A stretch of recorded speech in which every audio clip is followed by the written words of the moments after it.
کمدی الهی سگانه است به شعر که دانته آلیگری شاعر و نویسنده ایتالیایی نوشتن آن را در سال 1308 میلادی آغاز و تا اندکی پیش از مرگش در سال 1321 میلادی کامل کرد.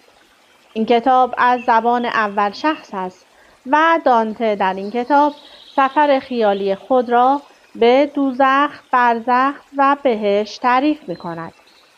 کمدی الهی یکی از نخستین کتاب‌های ادبیات ایتالیاست و از بزرگترین آثار در ادبیات جهان به شمار می‌آید. این کتاب کمک کرد تا زبان توسکانی و شیوه نوشتاری آن به استانداردی برای زبان ایتالیایی تبدیل شود.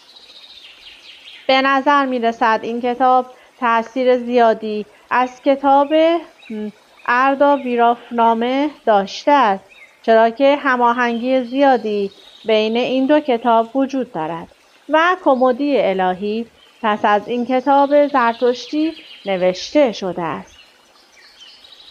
این کتاب در ابتدا کمدی به ایتالیایی کمدیا نام داشت و بعدها جیوانی بوکاچیو نویسنده همعصر دانته واژه الهی را به آن افزود و نام کمدی الهی برای نخستین بار در چاپ و نیز به سال 1555 میلادی بر جلد این کتاب ظاهر شد.